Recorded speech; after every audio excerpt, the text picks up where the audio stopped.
Di lautan literasi digital, berpikir kritis merupakan kompas terbaik. Assalamualaikum warahmatullahi wabarakatuh. Sampurasun. Halo digital natif.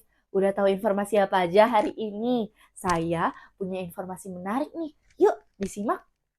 Generasi Z adalah generasi yang lahir pada tahun 1997 sampai dengan 2012 dan Gen Z dikenal sebagai digital native, generasi pertama yang tumbuh dan sangat terhubung dengan dunia maya. Namun, hal ini belum tentu sejalan dengan pikiran kritis generasi Z dengan akses literasi digital yang sudah memadai. Bersama saya, Andi Fitri Prameswari, seorang Gen Z yang saat ini bersekolah di SMA Negeri 1 Gunung Sindur. Mari kita bahas berpikir kritis melalui literasi digital. Bagaimana ya caranya? Sebelum itu, mari kita pahami dulu apa yang dimaksud dengan literasi digital. Apa sih literasi digital itu? Menurut Devri Suherdi, literasi digital mencakup pengetahuan dan keterampilan pengguna dalam memanfaatkan media digital seperti alat komunikasi dan jaringan internet. Hal ini mencakup kemampuan membaca, menulis, dan menyerap informasi dalam bentuk digital. Di era teknologi yang sangat berkembang ini, tak heran literasi digital menjadi sebuah hal yang krusial. Hampir seluruh aktivitas kita, literasi kita bergantung pada teknologi. Literasi digital bukan hanya kecakapan membaca e-book, tetapi literasi digital salah satunya dapat dilaksanakan melalui penggunaan AI, Artificial Intelligence, atau menurut KBBI, akal imitasi. Dalam buku Berani Tidak Disukai yang ditulis oleh Ichiro Kishimi dan Fumitake Koga tahun 2013 yang diterjemahkan oleh Agnes Cynthia, diterbitkan oleh PT Gramedia Pustaka Utama, di sini terdapat kaitan filosofis dan praktis yang kuat tentang pentingnya berpikir kritis dalam menghadapi AI di ekosistem digital, terutama pada kegiatan literasi digital, meskipun buku ini diterbitkan jauh sebelum AI hadir digunakan oleh kita semua. Pernahkah teman-teman mendengar prinsip psikologi dari Alfred Adler? Dalam buku ini ditulis fondasi mental para pembaca untuk menggunakan AI secara bijak dan kritis. AI rasanya sudah seperti asisten pribadi kita untuk mencari informasi kapanpun dan dimanapun, terutama model besar seperti Gemini dan ChatGPT yang dapat kita akses pada smartphone, tablet, dan device lainnya. Teman-teman Gen Z semua, pada bab ketiga atau malam ketiga dalam buku Berani Tidak Disukai, subbab membahas tentang menyisihkan tugas orang lain, menggunakan analogi kisah anak yang memiliki tugas dan orang tuanya yang siap membantu. Dapat kita simpulkan bahwa ini sesuai dengan keberadaan AI. Tujuan adanya AI di dunia ini bukanlah menjadi pengemban tanggung jawab semua tugas-tugas kita. Kita menjadi individu yang harus mandiri. Kita harus sanggup untuk mengemban tugas-tugas kita yang telah diberikan tanpa sepenuhnya mengandalkan keberadaan AI. Meskipun kita dapat menggunakannya dengan tujuan memudahkan mencari informasi. Seperti analogi yang terdapat pada buku ini. Orang tua siap membantu anaknya, bukan mengintervensi atau mengambil alih semua tugas.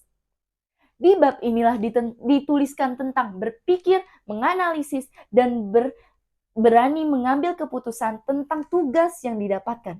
Menyerahkan tugas kita kepada AI berarti memberikan akses kepada AI untuk mencampuri tugas kita. Berani tidak disukai pada isu kali ini, fenomena kali ini merupakan berani untuk berpikir lebih kritis dan lebih mandiri. Kita mungkin akan datang untuk mempertanyakan beberapa hal dan meminta bantuan. Tetapi, tidak ada salahnya kita bisa mengupayakan sendiri tugas-tugas kita. Bukankah begitu, teman-teman? Buku Berani Tidak Disukai adalah salah satu buku yang membedah fenomena-fenomena khususnya di Jepang untuk membebaskan diri, mengubah pandangan hidup, meraih kebahagiaan sejati individu. Dan satu hal yang dibahas adalah rasa inferior. Hal ini relevan dengan fenomena yang terjadi di generasi Z. Generasi Z seringkali memiliki rasa inferior di dalam hidupnya, terutama konteks sosial dan perkembangan teknologi dan akses informasi yang sangat memadai dan terbuka. Rasa inferior bukan hanya masalah pribadi, melainkan tantangan pada generasi kita. Rasa inferior itu merupakan perasaan seseorang yang merasa dirinya lebih rendah dibandingkan dengan orang lain dalam berbagai hal. Perasaan ini dapat dikaitkan dengan fenomena FOMO, fear of missing out, yang seringkali dialami generasi kita. Mengapa bisa begitu? Karena FOMO berhubungan dengan ketakutan seseorang untuk memiliki keterbatasan khususnya dalam segi informasi di ranah digital. Sehingga seseorang cenderung memiliki sifat ekstremis untuk mengikuti tren-tren dan menerima segala informasi tanpa adanya penyaringan.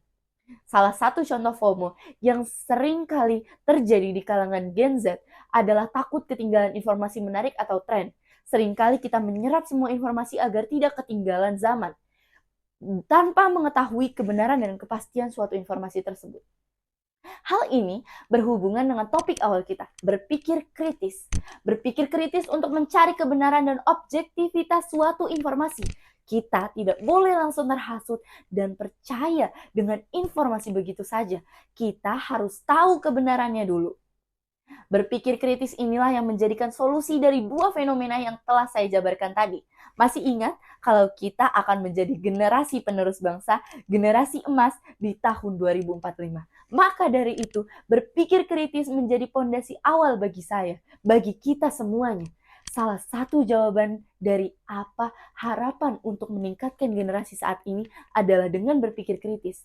Mudah saja untuk kita bisa menyebut kata menjadi kritis, tetapi kita mungkin akan sulit melaksanakan kalau kita masih mengandalkan AI sepenuhnya. Teman-temanku, untuk berpikir kritis tidak hanya asal bunyi atau sekedar berkomentar dalam perbincangan Anda. Berpikir kritis harus disertai dengan analisa dan informasi yang valid. Melalui literasi digital, kita dapat berlatih untuk berpikir kritis. Literasi digital bisa lewat sosial media, e-book, AI, artikel, jurnal online, dan masih banyak lagi. Melalui literasi digital, marilah menjadi generasi Z yang dapat berpikir kritis. Saya generasi Z, saya berani berpikir kritis. Saya Andi Fitri Prameswari dari SMA Negeri 1 Gunung Sindur. Wassalamualaikum warahmatullahi wabarakatuh.